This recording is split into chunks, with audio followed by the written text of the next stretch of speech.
Shri Gurubhyo Namaha Harihi Om Shruti Smriti Purananamayam Namami Bhagavatpada Shankaram Lokashankaram Narayanam Namaskritya Naram Chaiva Narottamam Devim Saraswatim Vyasam Tato Jayamudirayet Yakṣa uvāca kiṃsvitpravasato mitraṃ kiṃsvinmitraṃ gṛhe sataḥ āturas kiṃmitraṃ kiṃsvinmitraṃ mariṣyataḥ. Four questions. So the first question is, when a person is traveling, who is his friend? All about friend. When a person stays at home, who is the friend? Gṛhe sataḥ. Sataḥ means he stays at home. Okay. A person is sick, who is the friend? Mitraṃ is friend. Mitraḥ is the son. Napumsakalinga shabda, mitraṃ. And then the person is about to die, terminally ill. There are people like that who are characterized as terminally ill. And also quite often they live in a hospice. The moment a person is living in the hospice means he is likely to die soon. How soon we don't know, but soon. So such a person, for him, who is the friend? Very interesting questions. So, yudhiṣṭhira uvāca tattvavidanandaji mitraṃ bhāryā mitraṃ gṛhe sataḥ āturas mitraṃ dānam mitraṃ mariṣyataḥ. A person is traveling, the co-traveler is his friend.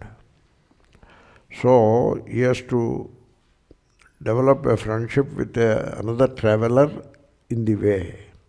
Or make a friend, first make friends with somebody in the beginning itself, with a person, and travel with the help of that person. Then he becomes the mitraṃ. So you begin with a friend by your side, travel will be going smoothly. The other person will help us. Or at least on the way you develop friendship with someone. That is the way it has to be done. You have to understand that this question was asked at a time when people were traveling around by foot. And Dharmaraja etc. were no exception. They were traveling by foot only. And the kings and the big officers of the king and the army people, big army people, senior people of the army, they were traveling by the horse. Rest, even the army, the foot soldiers, they all travel by foot, most of the army. Therefore, in those days, this question is asked. Means, the travel will be there for quite a few days. Days or even weeks, the travel will go on. Because in a given day, the distance covered is not more than 6-7 miles. That is the best distance that one can cover, middle age and above. So, therefore you better have a friend at the very beginning and go with the friend. Or you develop friendship in between. It is understood, okay? Then the person stays at home. Who is his friend? Who else? His spouse. Bhāryā mitraṃ gṛhe sataḥ. That I need not explain it. It is obvious. Everybody knows it. Provided you do not pick up some silly quarrel with the bhāryā. You should be in harmony with love. You should treat the other person. And be giving, and so naturally there will be love and goodwill that will benefit the person very much when the person stays at home. Otherwise there will be tension in the atmosphere. Suppose wife and husband quarrel, there will be tension. And sometimes if children are there, they also become victims of this tension, because they too sense the disharmony. They also sense it. And therefore they become uneasy. They live uneasy way. Of course, the elders, they fight with each other and they live uneasily. So it is very bad. And it is suggested a guest should not go to such a house. Because when they are in harmony, samarasata, harmony, and they are happy with each other, then they together will invite the guest and do some service to the guest. If they are fighting with each other, the guest better don't go to that house. It is recommended that sannyasis also don't go for bhiksha to a house where the wife and husband are not in harmony. If you happen to know, at least first day you may not know, by second day you must be able to know. So therefore, people who stay at home, they should maintain that harmony with this spouse. Good. Then, who is the friend for a sick person? So, āturasya bhishang mitraṃ. So the physician is the friend for the sick person. Physician is the friend. That's why in the beginning itself, you have to choose to go to a physician, but not to a surgeon. You should not go to a surgeon. Even consultation also, you should not go to a surgeon. You should go to a physician only. And if the physician gives a reference, then based on the recommendation of the physician, you go to a surgeon. Because a surgeon's approach to disease is likely to be more radical and sometimes unnecessary also. And particularly, there is a thing called VIP syndrome in medicine, and doctors know it. So, you should not go to a doctor who treats you as VIP. You should not go. Because he will be very devoted to you, Guru Maharaj, this and that, and so he will make mistakes. This is what is called pathological compassion. So that's why when suppose a doctor is there, his wife is ill, he will not treat her.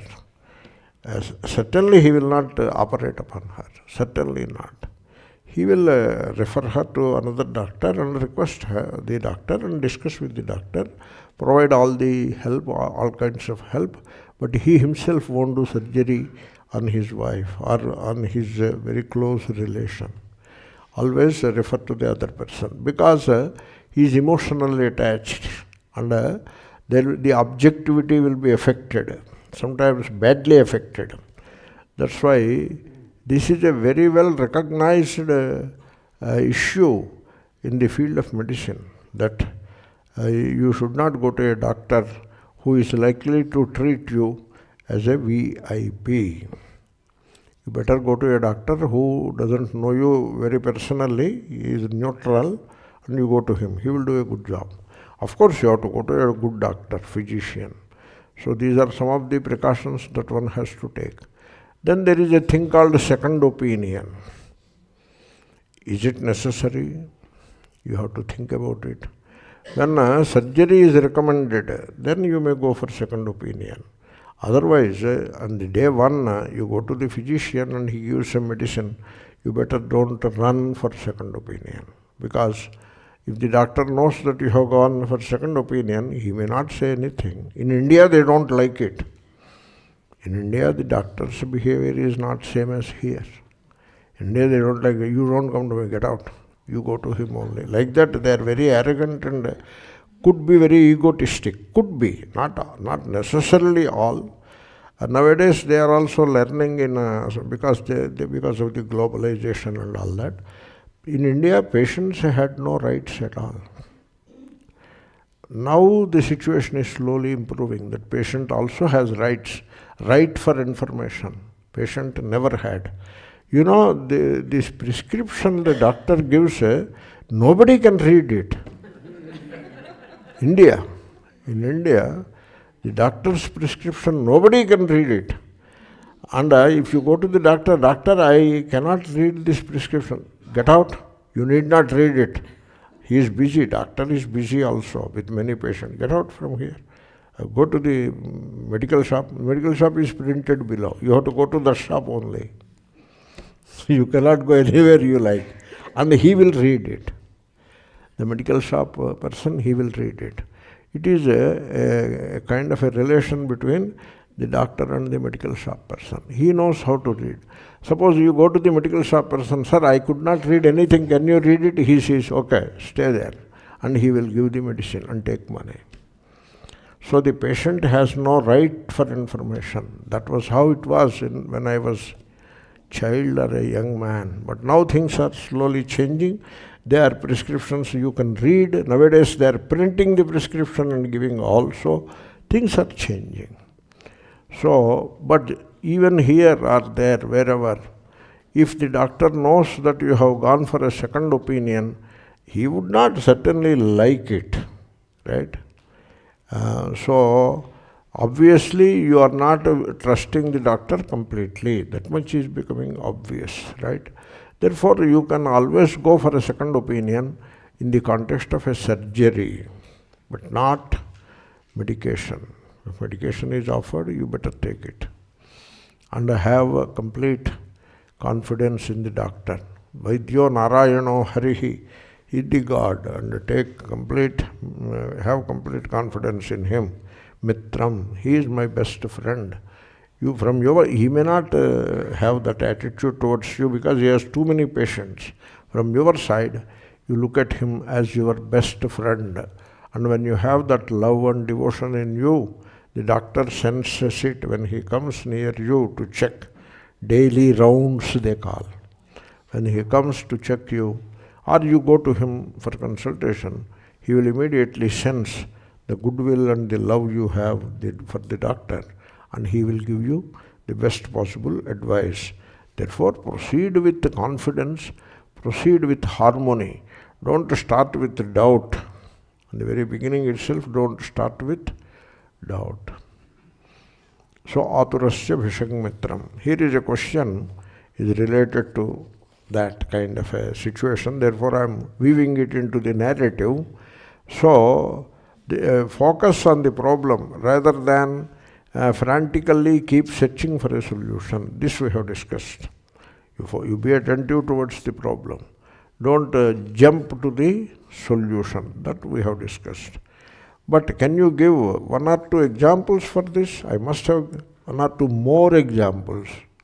Therefore, already I must have given one or two examples, and the person is asking for one or two more examples. I will think of one example. You please see whether that can be an example for that. Means pay attention to the problem. Don't jump for the solution. Like suppose somebody got fever, suppose. So how can I get rid of this fever? Or somebody has some disorder in the body, in one organ some disorder can be there. It can be as important or as simple and yet important as the stomach upset. Somebody's stomach is badly upset. And so in that situation, you should not jump for the solution. You should not pay attention. Your attention should not be going towards the solution. You should pay attention to the problem only. So, if you have some knee pain, pay attention to the problem only. You have some other I have mentioned some silly ones. More complex things could be there. Suppose somebody has fatty liver. Instead of jumping to the solution, there are no solutions ready-made like that. You never know where it will take, and it will take a long time, and nobody can give a fixed time also. And even the medication is also not fixed, it may have to vary. So many things are there. And therefore, you don't jump to the solution. You focus attention on the problem. The problem, what is the problem? So, you know only symptoms. You are suffering. That much only you know. So, submit yourself to the doctor. He will pay attention to the problem by prescribing certain diagnostic tests. And he looks at the diagnostic reports and he pays attention on the problem. He doesn't talk about the solution unless generally doctors are busy. They don't talk about solution. Solution means what he has to do. He has to console you. Dear sir, you will become normal, all right, within 6 weeks or 4 weeks or 2 days or 4 days. Like that he has to console, coax and cajole you. He has no time for all that. So simply he will pay attention to the problem. That is enough. You don't expect more than that from the doctor. He pays attention to the problem and gives medicine. You also pay attention to the problem and don't jump to the solution. Live in the present. Stay with the problem. Pay attention to it. Take medicine and watch the pain if it is any. And then see how the problem is moving forward. That's it. Okay?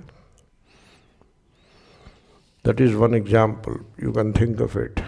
And in the case of more serious illnesses, you better don't look for a solution. Sometimes you don't have a solution. And so you pay attention to the problem only. How well can we live with the problem as it persists? Because in life there are many problems which do not have yes and no kind of answers. And so you stay with the problem. Don't look for a solution. That is the example. The illness can be can be taken as an example. Okay? Then, āturasya mitraṃ. Dhanam mitraṃ mariṣyataḥ. A person is about to die. What should he do? He should make a list of his assets. What are all the assets that are in my command, which require my signature? What are all the assets? He knows. He makes a list and then distribute the assets among the near and dear, and some among friends, and some among poor and needy. So distribute the assets and become free. That should be done. Many people, they hold on to the properties. They don't want to give away. They don't want to give up. They don't want to give up, they don't want to give away. They don't want to give also. Some people are like that. They don't even write a proper will. Because will means you are giving away in a way. That also they don't write. They hold on to all the properties in their hands and die. And now the family members start fighting with each other. This is endless litigation in India. The civil litigation is all about sharing the properties of the departed soul. Enormous amount of litigation. So, once I went to Calcutta, there the meeting is in the 5th floor, satsanga. We entered into the lift along with an elderly person. Generally I go by stairs. But because an elderly person is there, I have to give company to him. We entered into a lift. The lift was slowly going up, old-fashioned lift. And it took some 2-3 minutes to go to the required stair, required level. He told me about the litigation that started in a family, very big family, very rich family. A family is something similar to Tata, Birla, etc. family. They entered into a litigation. The elderly person died, and now the daughters also join the game. They want to stay away. They also join. At one time, daughters used to stay away. But nowadays, daughters also join. And so join the fray. And all of them, they will be fighting with each other. Brothers and sisters. In those days, they used to have more children, not 1 or 2, much more than that, 3, 4, 5, 6. They all fight among themselves. And sometimes the brother-in-law also joins the fray. He has no connection, but he joins too, like that. So, people do like that. They should not do that. They should give up the properties and assets that they have to the required people. They should give up. That is the best thing they should do. And then give up and take medicine, take to the sacred name of the Lord, Sri Rama or whatever. Sri Rama is highly recommended because Rama is Atma. That's why Atma Ramaha Virajate. The body may be crumbling, the mind may be sorrowful, but Atma is shining brilliantly. That Atma is the Rama. That's why we say Rama. Rama or Sri Rama or any other prayer, you choose an appropriate prayer, it should be small. It should not be lengthy. Lengthy prayer means your mind is very complex. Right? So, you have too much of imagination and you have too many demands. Then the prayer becomes lengthy, right? Suppose, you see, people should be simple inside also. Not only outwardly simple, but also inwardly simple. Suppose a person has a prayer. His prayer is Om Namah Shivaya. How simple it is. Means there is not much in his heart, no complexity in his heart. His heart is simple. For him, God is Shiva, all auspicious, and he doesn't desire anything in particular. He is not bothered by any fears, and therefore he doesn't do anything except Om Namah Shivaya. I surrender unto Shiva. His prayer is over. Whereas some of these prayers are so complex, Appa. So you cannot believe it. Ekavaram pathed. One who reads one time will go to heaven. Dvivaranya pathate. He will get all kinds of properties. Trivaranya pathate. Ye kya hai ye? Is it a prayer? That is how it is made up of prayer. Somebody has made it up. And that shows the person is very complex in himself. It is not about God. It is about the complexity of the person, inner complexity. Should not be like that. Particularly the people who are in mariṣyataḥ, they should do this. Now, who is mariṣyataḥ? Everybody is mariṣyataḥ in a way. But Mahatma was asked, well, should we write our will? Then he said, the moment the child is born, the will should be written. Because he may die, within the hour the child may die. Therefore, let the child write the will. But he cannot write, okay, you wait till he knows what is will and all that. Till suppose he knows by age of 12, let him write will then. But 12, legally it is not valid. Okay, let us wait up to 18. Now it is legally valid? Yes, okay, let him write the will. Because he may die next day. This is one advice given. Okay? So the idea is, don't wait till the last minute and all that. Tomorrow is not our day. You better give away, give up and give away. That is the idea. That is the spirit. But to take the letter of it, the people who are about to die, terminally ill people, are advised that way. The verse is over. Let us say, sataḥ pravasato mitraṃ, bhāryā mitraṃ gṛhe sataḥ, āturasya mitraṃ, dānam mitraṃ mariṣyataḥ, yakṣa uvāca, कोतिथिः सर्वभूतानां किṃsvitpravasato सनातनम् amrtam kiṃsvidrajendra kiṃsvitsarvamidam jagat. These are tricky questions. All the four are tricky. They are not obvious. Because in the Vedic culture, there are Veda mantras are there. In the mantras, a particular structure is presented, the structure of the devatas and all that. Only the one who is aware of all of that, all those intricate details, will be able to answer those questions. That's why this verse and its answer is somewhat tricky. And also, in the answer, 4 lines are not in the same order in which the questions are there. That is another complication. Then a third complication, the words have multiple meanings. And therefore, there are at least 2 or 3 different explanations for the answers by the Tikakara. Okay? So it's a tricky verse, question and answer. The first one, who is the Atithi, guest for all life forms? That is the first one.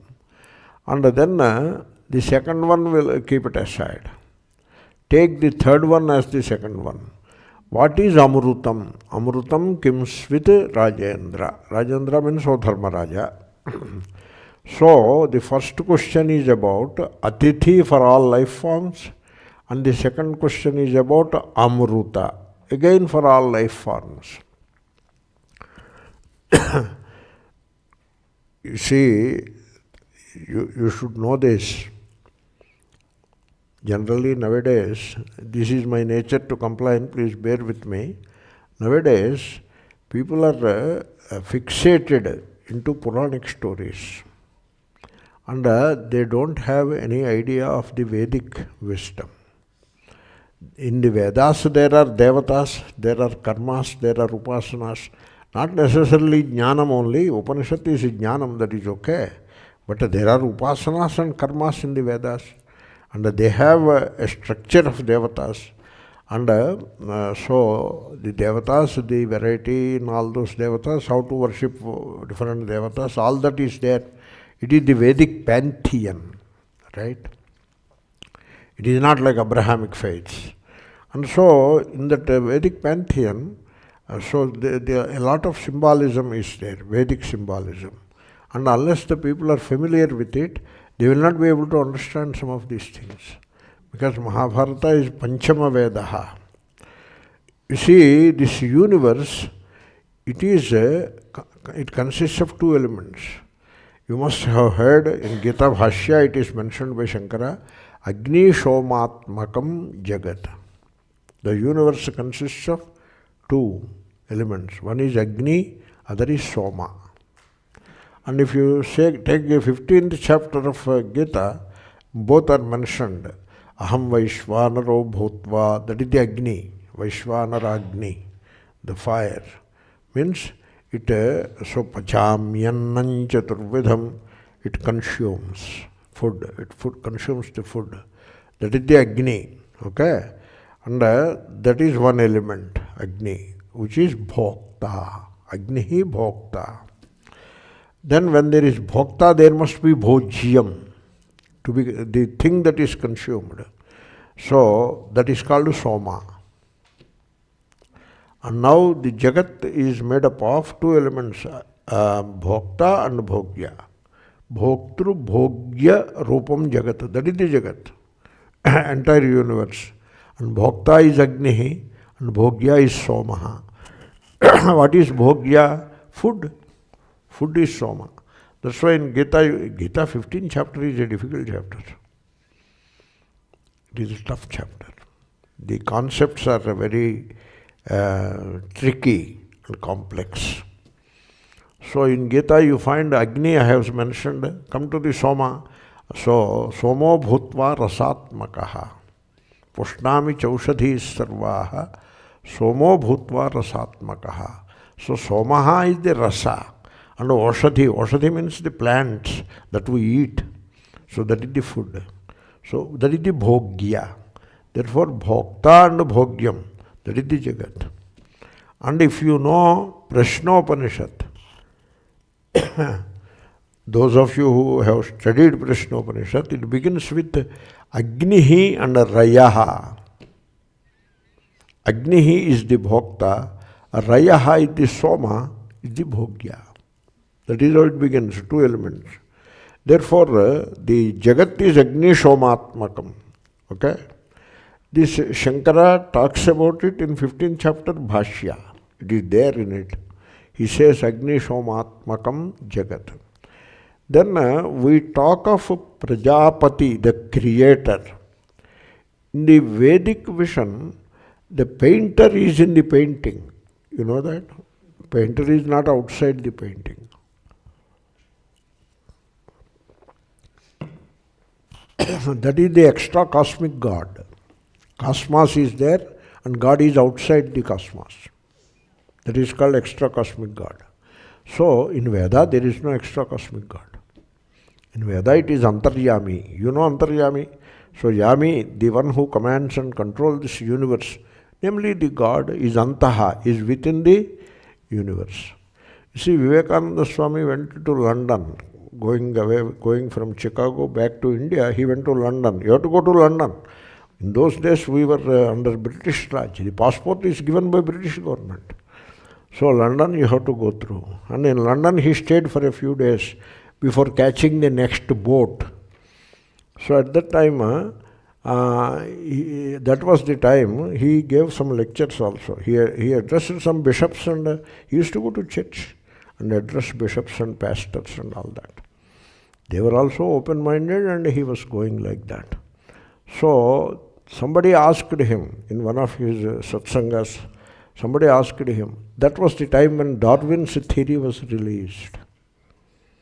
Darwin proposed his theory and the whole scientific community was abuzz with enthusiasm because a new big thing in biology and zoology, in biosciences has come up. That is the Darwin's theory.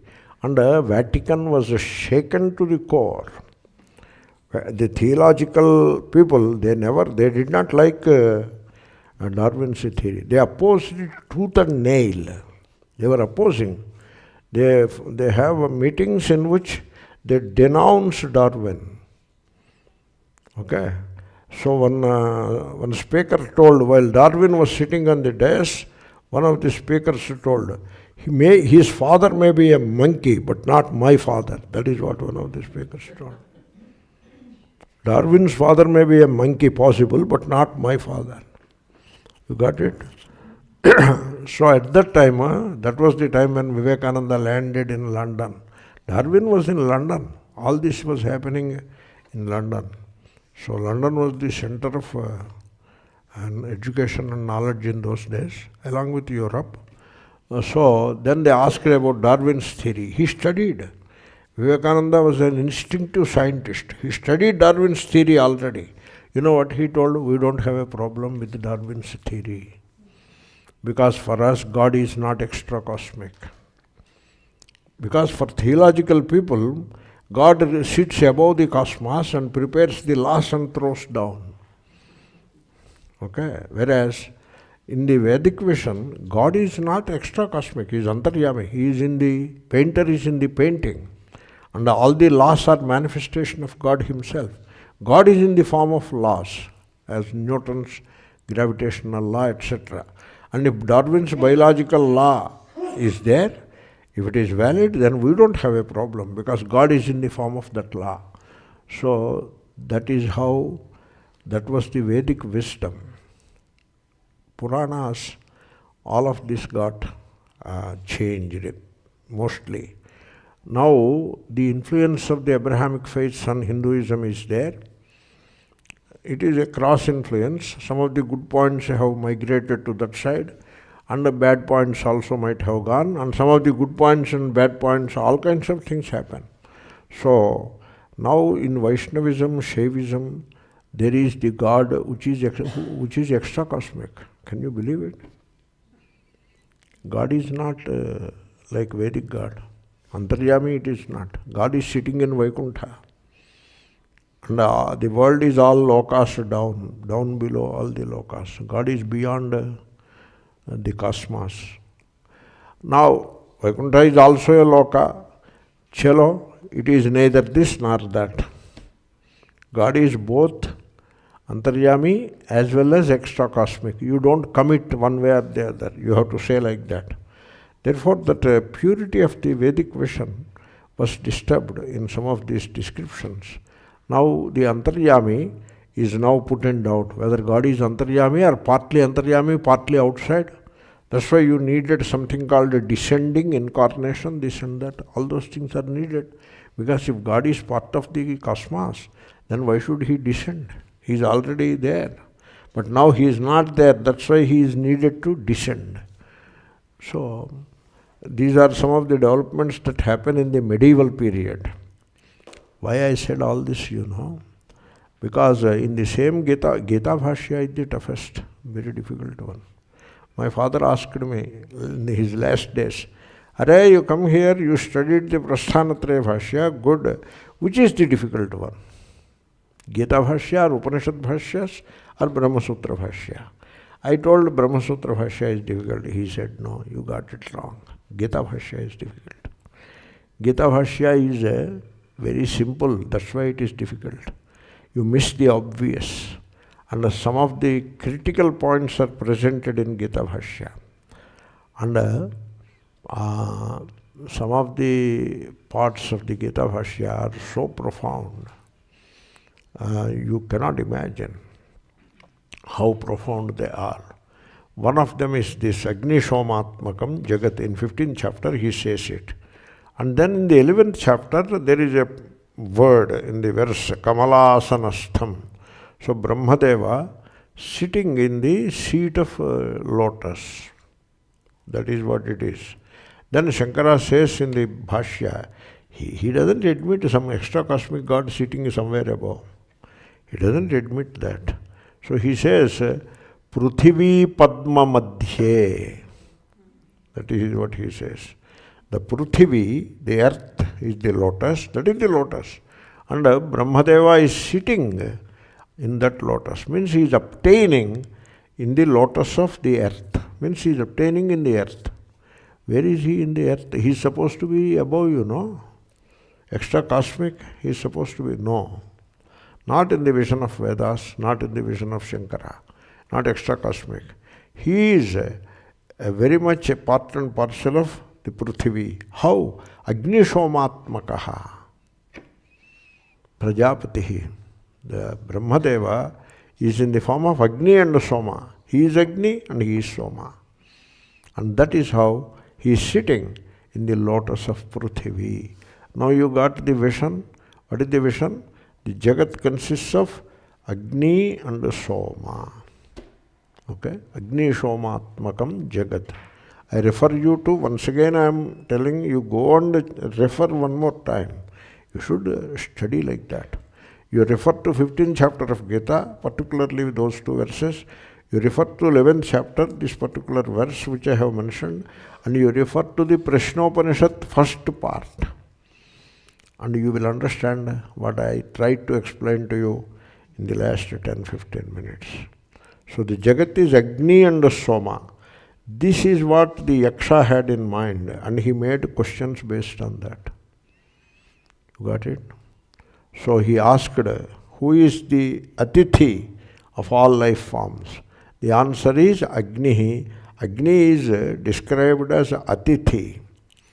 So answer you may say, Atithi sarva bhutanam Agnihi.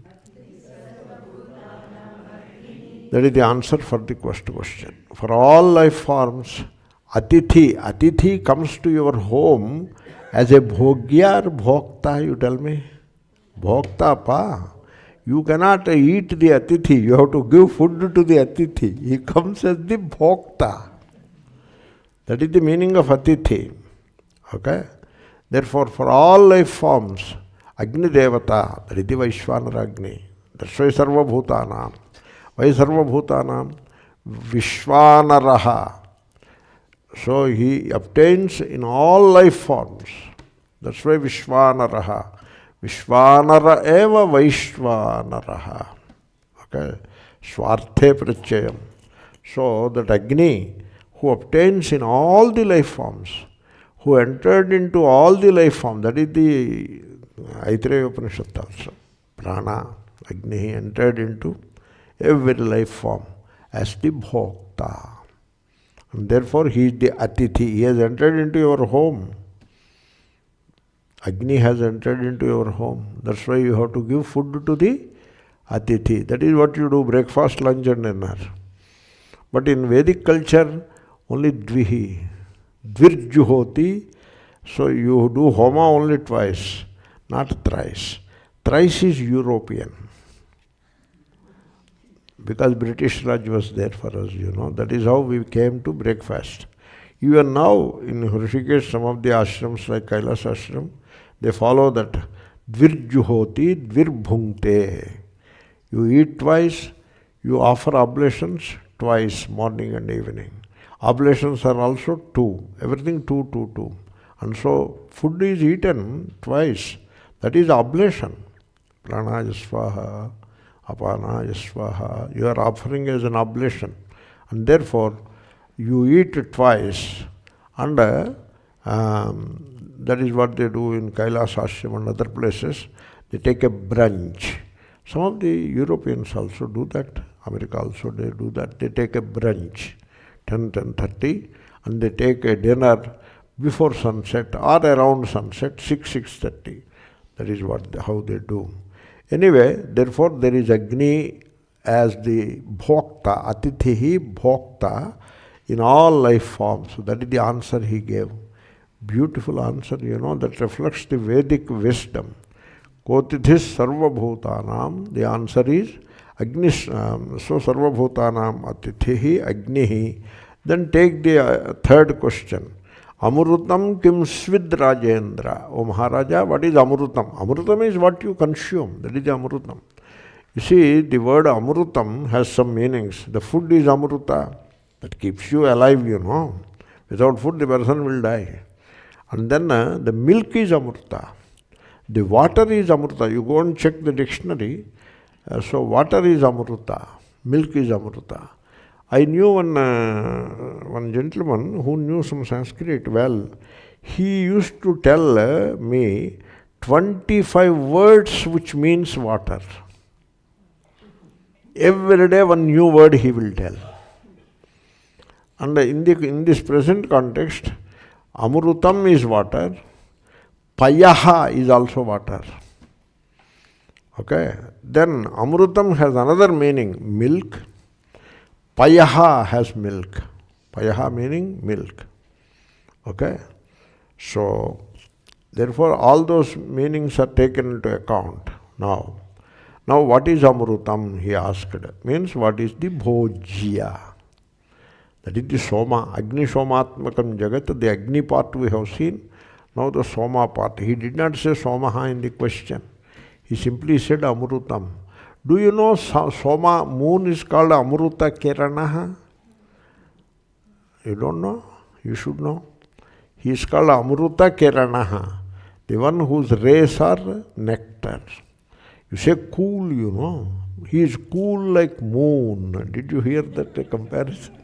That is amrta. He is a very nice person, ityartha. So, all these are interconnected. Water, milk, amrta, moon, and food, and bhāryā, these are all interconnected. Okay? The answer is also coming on similar lines. So, the third question is answered in the right sequence. Though it is the third question, it connects to the first question, question after question. One is Agni, the second is Soma. That's why he is answering Somo Gavamrutam. That is the answer for the third question. So Agni is the first question. Third question answer is Somaha. What is Somaha? Payaha, the milk. So the mantra also says Etat somasya yat payaha. Whatever milk you have, that is the blessing of the soma. How soma? You see Gita, so pushnami chaushadhi sarvaha somo bhutva rasatmakaha. Shri Krishna says, I am the soma and I am in the form of rasa and I nourish all the plants and the trees, oshadhi. And the cow eats the grass and other things, and that grass becomes milk. And therefore, soma, oshadhi, oshadhi means plant. Rice, wheat, etc. are oshadhis, and the grass that cows and other animals eat are also oshadhi. Oshadhi bhyonnam. You know that. And so therefore the oshadhi means the plants and leaves, etc., that the cow eats, they become the payaha, they become the milk. And therefore soma is in the form of milk here, in the cow. And that milk people consume. Therefore it is the bhojya, agni shomatmakam jagat. Now it is said the milk of the cow, amrta is milk, cow, gavamrutam, that is somaha. And that is the answer, amrutam kim. So gavamrutam somaha is the amrta that you are asking about. What is this gavamrutam? Go amrutam. Goha amrutam. That is the samasa, shashti tatpurusha. So in the samasa, the pratipadika remains, the sup goes away. So go amruta. Amruta becomes amrutam. Go amruta, then echo yavayavaha you should get. Av you should get. But that doesn't give the desired word. Therefore it is not echo yavayavaha. There is an exception to echo yavayavaha. That is two sutras. One sutra is goho, avang spotayanasya. Like that there are two sutras. They come one after the other. So goho becomes anuvurti. So the vurti must be, so goshabdasya achipare avang adesha syat. Avang adesha happens to goshabda. It is not avadesha. It is avang adesha. What is the difference? In avadesha, go becomes gav, amruta. Therefore hrasvam will be there. Hrasvam is not the desired form. Whereas avang adesha, ava remains, not ava. So go plus amruta, it becomes gava plus amruta. Akasavarne dirghaha, gavamruta. Sup comes gavamrutam. That is the word. Okay? Then a small vyakarana detail. So avang, you see, the adesha, you know, adesha, whether it is avadesha or avang adesha comes to the last syllable. That is the rule. Alontyasya. So shashti nirtishtasya antyasya alaha adeshaha bhavati. Therefore, because go is a shashti, therefore the adesha comes at the end. So in go, o will go and ava will come. That is how it should happen. But, bear with me, okay? But ava happens to be anekal. It has more than one syllable. A, vakara, akara. 3 syllables are there. Aneka means anything more than one is aneka. Therefore it comes under the category of anekal. Anekal shit sarvasya. Therefore it should come as sarvadesha. Sarvadesha means go. The entire go will go away and ava should remain. That is not desired. Therefore there is an apavada sutra which is ngicha. Ngicha antyasya syat. Any pratyaya which is ngit comes to the last one only. Therefore ngicha is an apavada for anekal shit sarvasya. Therefore that's why Panini Maharshi, he made ava into ngit. He said avang. He purposefully made it ngit so that it comes at the end. Otherwise sarvadesha should have happened. You understand now? So that is the gavamrutam, the milk of the cow. So that is the answer for the third question. Amrutam kiṃsvitpravasato. So the milk of the cow, which is the bhojya, which is the soma, that is the amrutam. Okay? Now that leaves one question. What is the sanatana dharma? This is a big topic going on in India. What is sanatana dharma? You see, the television, they come to the television because some discussion is going on. The DMK people say sanatana dharma is all problem, like that one gentleman of the DMK party said. And therefore all the people who like the Hindu dharma, etc., they get hurt by that and they react. It is all a game of action and reaction, Newton's third law. So that is going on. And so that becomes a topic for the television news channels. In India, the news channels are highly confrontational, you know that? They are not like CNN news or whatever. They are more like Fox than CNN. Highly confrontational. 24/7 confrontation only, conflict, nothing more than that. And therefore the anchor invites one DMK person and one Hindu-loving person and starts a discussion. Anchor will be watching the game, watching the show. They will be fighting with each other. And they abuse each other with all kinds of language. Sometimes they beat each other also. On live, you can see they are beating each other. Did you ever see them beating on the live TV? It happens quite often. So the anchor asks, what is Sanatana Dharma? That is the question he asks. Because the other person, he talked some undesirable things about Sanatana Dharma. Sanatana Dharma is bad, this, that, like that. He said a few things. And so in that context, he asks the supporter. The opponent is sitting there. The supporter, he asks, what is Sanatana Dharma? You know what reply? He doesn't tell what is Sanatana Dharma. He gives a reply for 5 minutes.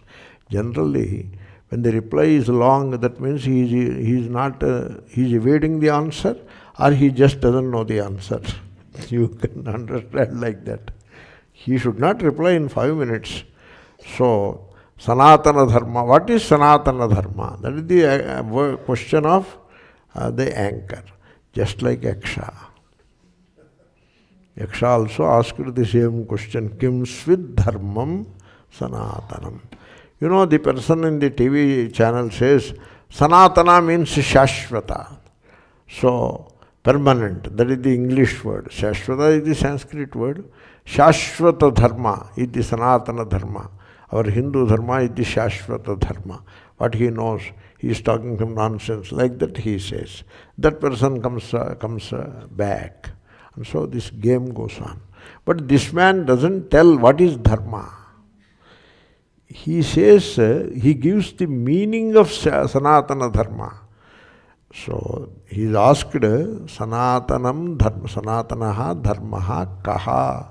That is the question asked, you know. Then if that is, here it is in the Napumsakalinga, you have to take it that way. Okay, kiṃsvitpravasato Sanatanam. Dharma is Pumlinga, but taken as Napumsakalinga. It's okay. Otherwise, you can make it vidyā vibhakti and manage. The Sanatanam Dharmam, kiṃsvit, whatever it is, gṛhe. Like that you have to make it. Anyway, so this person replies, Sanatana Dharma is Shashvata Dharma, permanent Dharma. Hindu Dharma is Shashvata Dharma. Like that he replies. But that doesn't answer the question. The question is, what is Sanatana Dharma? He did not ask, what is the meaning of Sanatana? That is not what he asked, right? So if he asks, please tell me the meaning of Sanatana Dharma, I know already. Only Sanatana meaning you please tell. Then he should say, Shashvata is the meaning of Sanatana. But that is not the question. The question is, what is Sanatana Dharma? So you first give the meaning. Shashvata Dharma is called Sanatana Dharma because the word Sanatana means Shashvata. Sana is an avyaya which means sada. Tana is the pratyaya. So you can as well say sadatana, which is same as sanatana. Okay? So Shashvata, permanent dharma, that is Sanatana Dharma, good. What is that permanent dharma?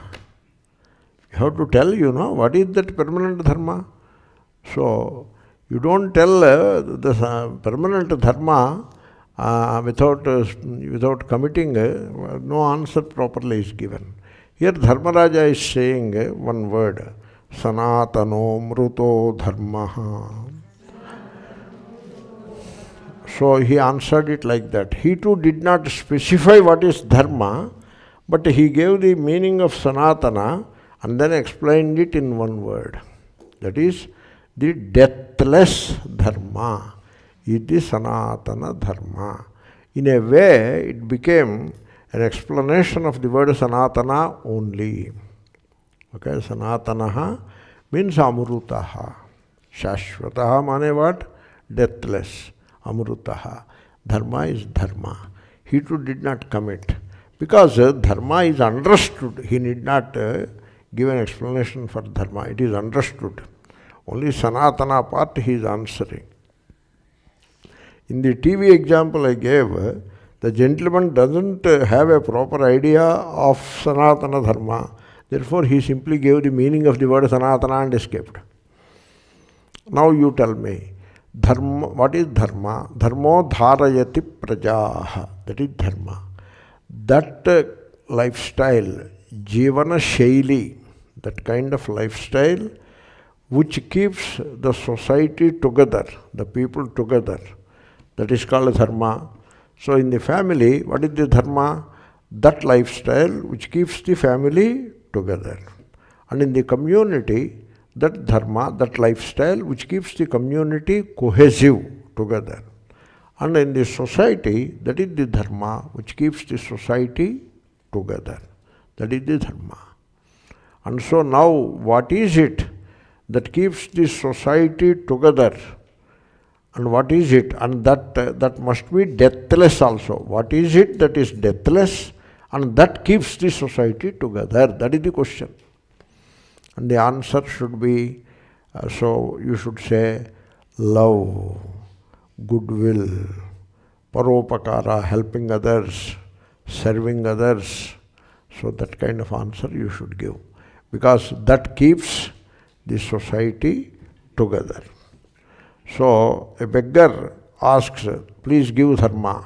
Means for a poor man, the one who has more wealth than the poor man, one who has riches, he has to share his riches with a poor man. That becomes dharma. And for an elderly person, say parent, father or mother, the son has to do his duty, dharma, towards the father and mother. What is that? Serve them while they are not doing well, you serve them. When they are doing well, he or she need not serve. Only when they are not doing well, they have to serve. That is the dharma. What is the dharma of the teacher? So the dharma of the teacher is, he has to teach conscientiously and selflessly, keeping the welfare of the students alone in the mind, no other element in the mind. That is the dharma of the teacher. Now you know what is dharma. Dharma of the student is also there. Dharma of the son is there. Dharma of the father is there. Therefore, dharma is there in every aspect of life, for every person. And that dharma should keep the family, the community and the society in each context united and cohesive. That is the dharma. And that dharma is deathless. Okay? Universal, timeless it must be. That is the dharma. Okay? So, suppose you say, what is dharma?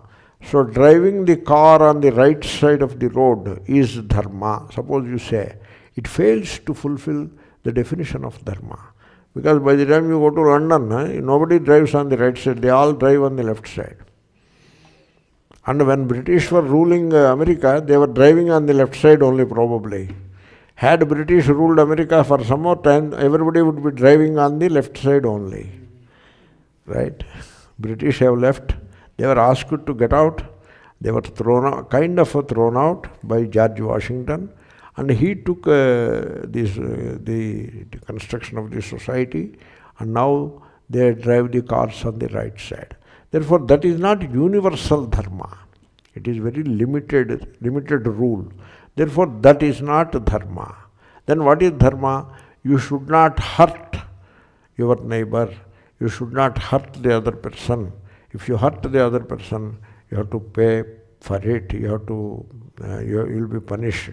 That is universal dharma. Do not hurt others. Universal.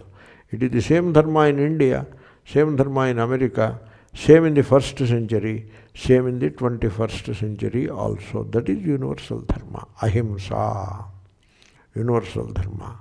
Prema, daya, karuna, sharing riches with others. This is the universal dharma. The deathless conduct of life by which the society, the community, and the family are together. They remain cohesive. That is the answer. Okay? Now, if this much is understood clearly, in the TV debate that was going on in India, even now also it must be going on, so there can be reconciliation between the two. Because this person's objection to Sanatana Dharma, you know what is the DMK people's objection to Sanatana Dharma?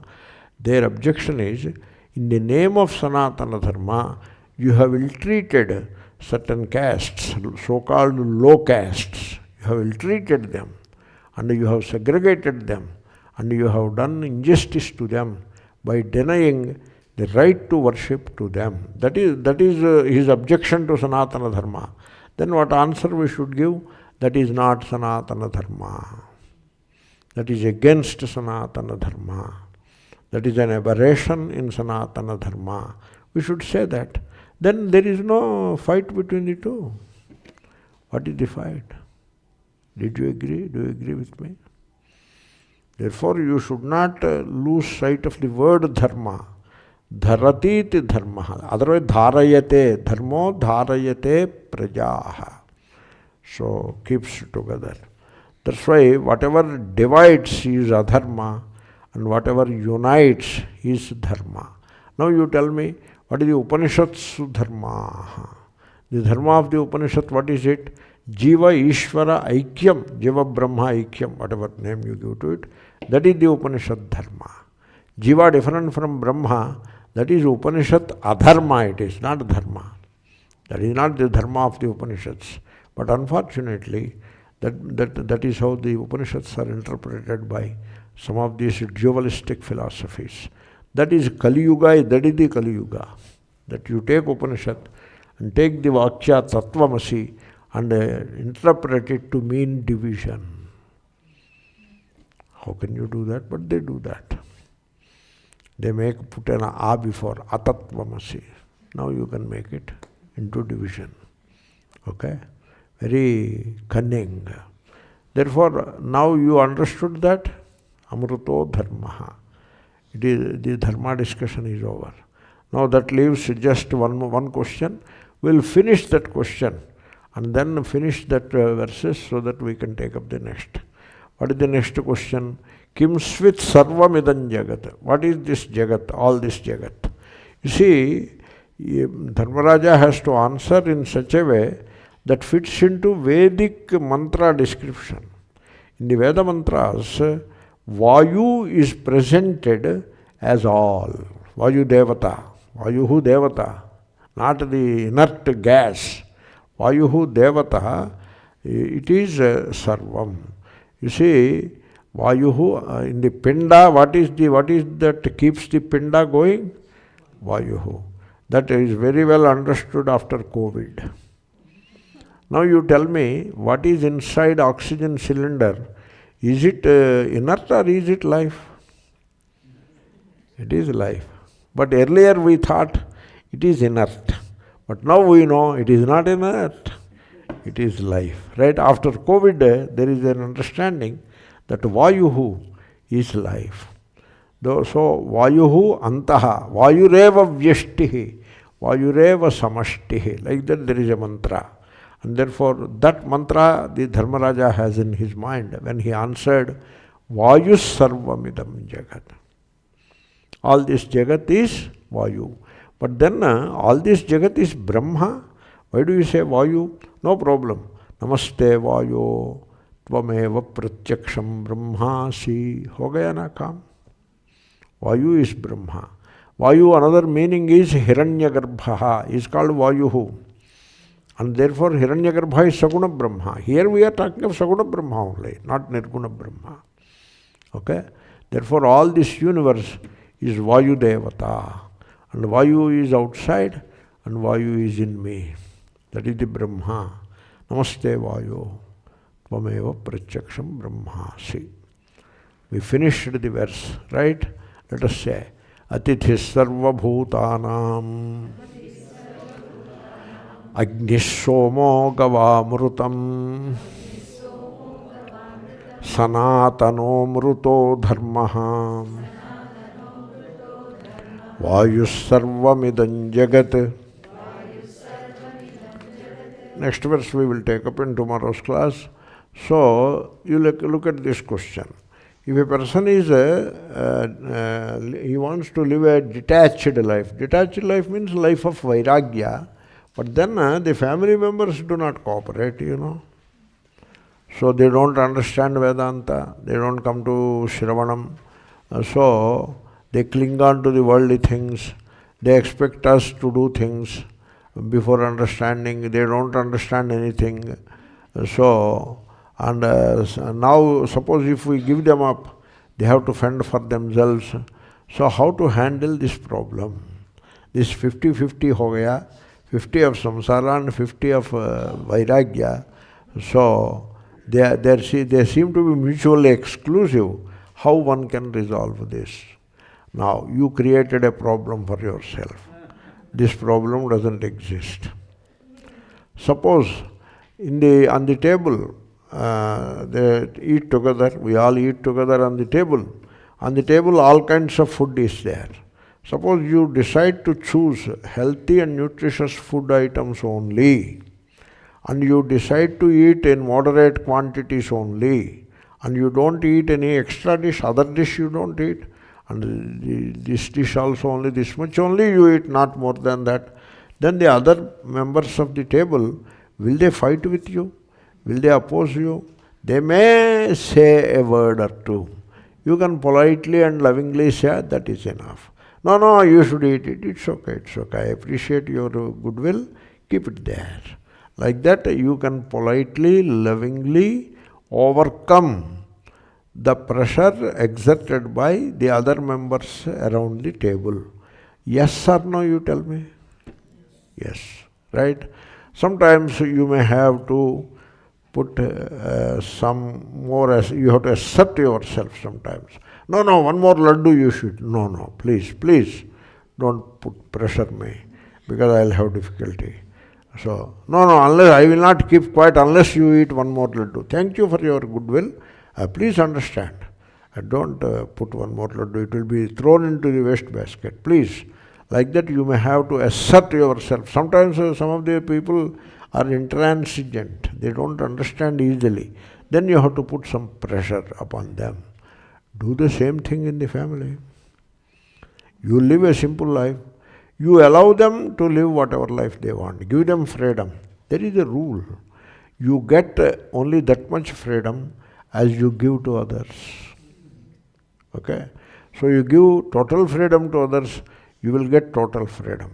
But you yourself don't give freedom to others, you put a condition upon them, then you don't get the freedom.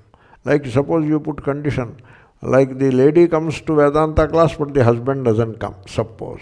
It can be the other way also. Then you put a condition, you should come to Vedanta class with me. Then he will put a condition, you should come for the movie with me, like that.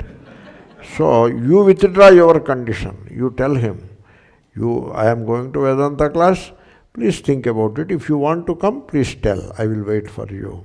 But in case you don't like to come to the Vedanta class, in case you feel that you are not yet ready for it, I understand. Feel free. You do whatever you like. If you have that kind of a support, that kind of a goodwill approach, you will be able to solve this problem. Suppose sometimes this can be a little more serious problem. You have to yield also. Suppose they insist you should come to the movie with me, or should you come to the party. Party is unnecessary. You should come to the marriage function. Like that they insist. You may yield once in a while. It is very painful, I understand, but you may yield. Okay? Then if things become even more difficult, the sannyasa is always available. It is there. You can think of it. You consult a mahatma, take advice personally. Don't consult mahatma in the general public level. Consult in private. This is the type of problem I am facing. Now I think I can as well walk out. So how do you look at it? The Mahatma will examine your situation very thoroughly, more thoroughly than you yourself do it. And then he will advise you, he will ask you to spend some more time, use this method, use that method. You stay in the family for some more time, like that the Mahatma will tell. And one fine morning he will make you into a sannyasi. The job is done. Then suppose you ask what will happen to them, that means you yourself do not have proper detachment. Yeah, that's why that question is asked. What will happen? Nothing will happen. There is a law. एक छोड़ता है 10 पकड़ते हैं. One person gives up, 10 people hold on. As long as this person is holding on, all the 10 people keep away. They live their life, they don't come anywhere near. But the moment this guy walks away, all the 10 people will come, pitch in, and make life easier for the lady. And so, don't worry on that count.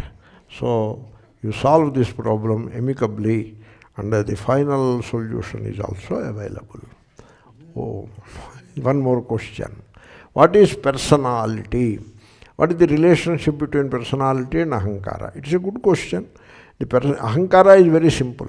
Aham karomi ityahankaraha.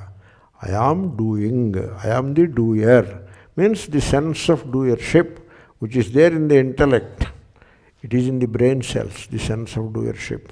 That is ahankara. But then the personality is not just ahankara alone.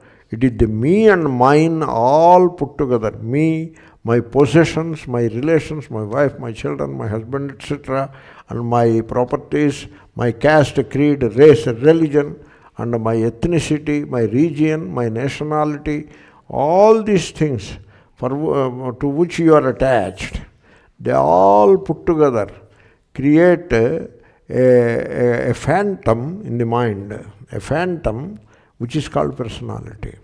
And ahankara is a small part of that personality. Okay, there is a difference between the two. Personality includes ahankara. Okay, ahankara always identify with the body. Yes, that is how ahankara, that is how you get doership. With everything that the body brings true, and everything that the mind brings as well true. If ahankara knows itself to be atma, ahankara is not atman.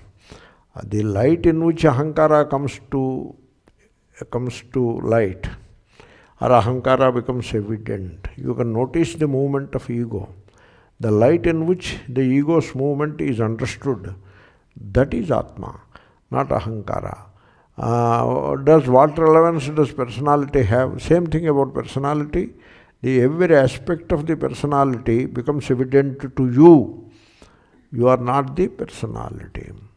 So if I know my true nature, what difference does it make? What kind of personality there is? If you know your true nature, you will understand that you are not a person that you imagine yourself to be. You are the impersonal awareness. You are not the person. As long as that personality aligns with dharma, that is different again. Personality aligning with dharma, etc., it's a different discussion. The discussion is not part and parcel of Atma and Brahma. Okay? So, you want to keep your personality. So for that, you want to follow dharma and keep the personality. That is not the approach in Vedanta.